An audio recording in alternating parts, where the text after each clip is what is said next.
আমার মতো কারা কারা লং ড্রাইভে যেতে অনেক বেশি ভালোবাসেন বলেন তো? আমার কিন্তু অনেক ভালো লাগে লং ড্রাইভে যেতে। হ্যালো এভরিওয়ান, আশা করি আপনারা সবাই ভালো আছেন। তো আপনাদের আশীর্বাদে আমিও ভালো আছি। যদিও বা আমার গানের গলা একদমই ভালো না, তারপর আমি বাইক রাইড করার সময় গান করি, আমার অনেক বেশি ভালো লাগে।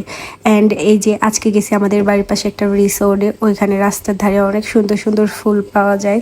সো ভাবলাম আজকে আপনাদের সাথে একটা ভিডিও শেয়ার করি অ্যান্ড ওদিকেও ঘুরে আসি।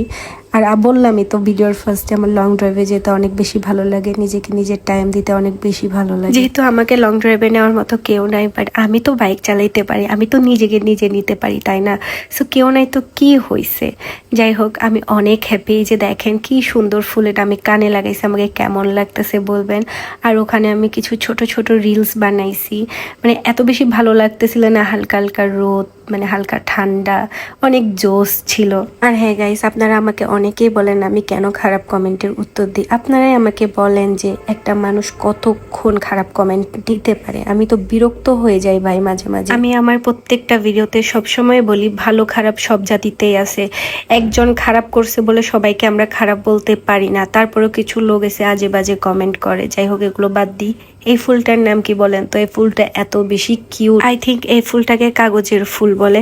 আর হ্যাঁ গাইস, আমি অনেক ভাবি যে আমি খারাপ কমেন্টের উত্তর দিব না, বাট সব সময় এগুলো নেওয়া যায় না ভাই। ওরা মাঝে মাঝে এসে এসে এমন এমন কমেন্ট করে, আমি জাস্ট নিতে পারি না। মানে রিপ্লাই না করে এক কথা আমি থাকতে পারি না, আমি রিপ্লাই দিই। যার কারণে আমাকে অনেকেই খারাপ ভাবে বা বিয়াদব ভাবে।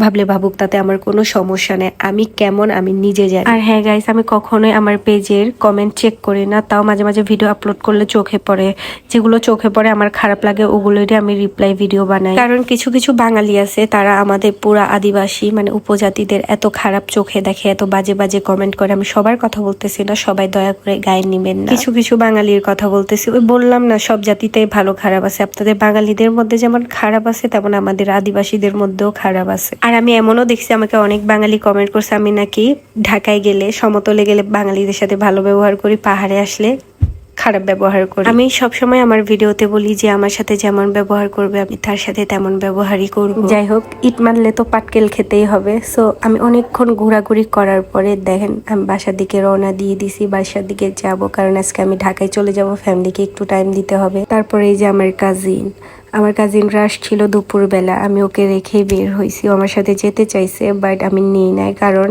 আমি এক হাতে ক্যামেরা ধরি, এক হাতে বাইক চালাই। যদি ওকে নিয়ে পড়ে যাই আমি তো শেষ, ওরে খুঁজেও পাবো না। ও অনেক চিকন অ্যান্ড অনেক কিউট ভাই, ও বাস্তবে এত কিউট। তারপরে এই যে দেখেন, আমি আগের বছর আমার বার্থডেতে ক্রাউন কিনছি, ওটা আমি ওকে দিছি, ওকে মাথায় লাগাইতে বলছি। ওকে আসলেও সত্যি সত্যি প্রিন্সেসই লাগতেছিল। কেমন লাগতেছে আপনারাই বলেন। আর ওর মাথা যেহেতু ছোট, ওর মাথা থেকে বারবার ক্রাউনটা খুলে পড়তেছিল আর ও ঠিক করতেছিল কত কিউট করে। সো গাইস, আজকের ভিডিওটা এই পর্যন্তই।